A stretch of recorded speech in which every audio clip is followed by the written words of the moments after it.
Have you ever worked harder than everyone around you, only to feel like you are falling further behind? You rise earlier, stay later, and give more of yourself each day, yet the world seems to pass you by without noticing. It is a quiet feeling, heavy and confusing, and many carry it without speaking a word. This is a story about that feeling, and about what happens when effort is seen but not understood. Before we dive in, don't forget to like and subscribe. Thank you for all your support. Each morning, before the village stirred, Brahm walked down the narrow path to the river. The mist rested low on the water, and his ferry waited where it always had, tied to the same post, worn smooth by years of use. Brahm pushed the boat into the river with steady hands, believing that starting first meant something still mattered.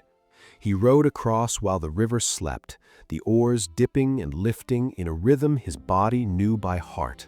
By the time the first villagers arrived at the bank, Brahm was already returning, his breath slow, his movements practiced.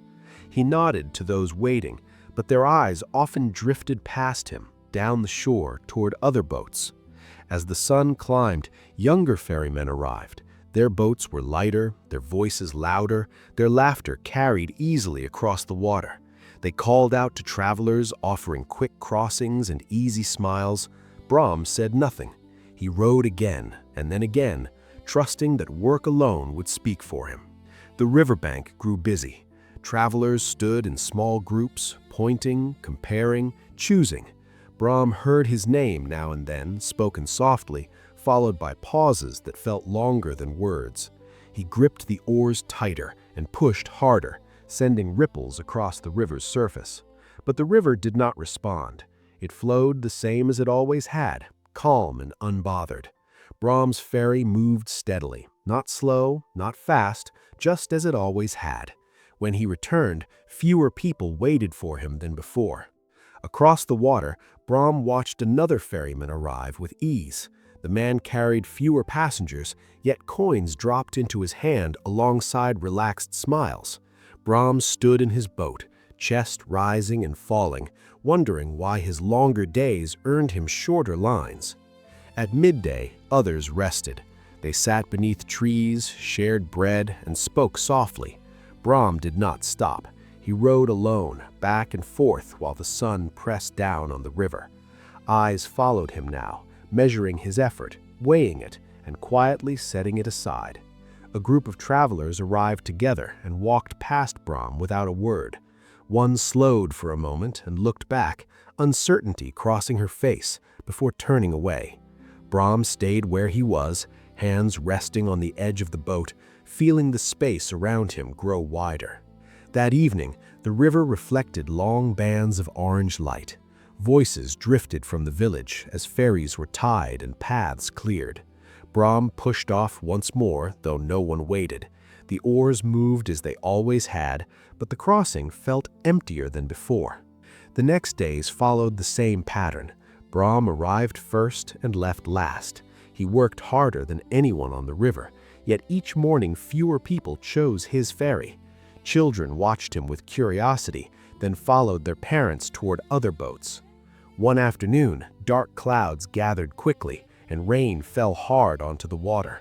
Some ferrymen pulled their boats ashore and waited. Brahm did not.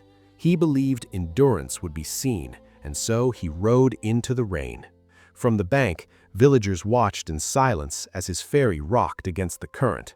Brahm leaned into each stroke, slower now, but determined. He reached the far shore safely, though no one had asked him to cross. When he returned, soaked and cold, the riverbank was empty. No praise met him, no reward followed.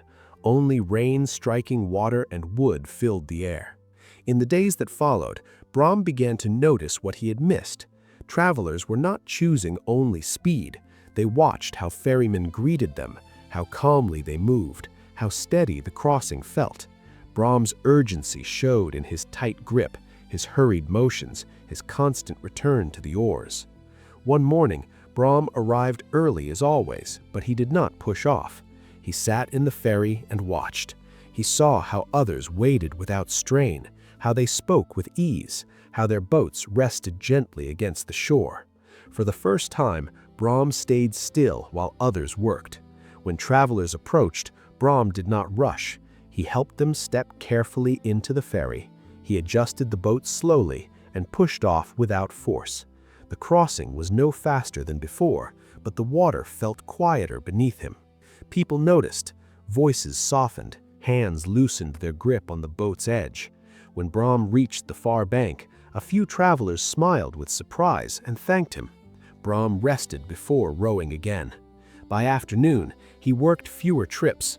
Between crossings, he repaired a loose board and smoothed a rough edge. The riverbank no longer felt like a place of judgment, but a shared space where effort and calm could exist together. At sunset, Brahm tied his ferry beside the others and watched the river glow. It was unchanged, just as it always had. His arms ached less and his breath came easier. The next morning, Brahm returned at dawn. He still worked hard, but no longer to prove himself against others. Travelers waited for him now, not because he rowed more, but because his crossing felt right. Sometimes the weight we carry is not in the work itself, but in how tightly we hold it. When effort is shaped by calm instead of comparison, it begins to find its place. If this reflection felt familiar to you, take a quiet moment and think about where you may be pushing too hard and where easing your grip might help.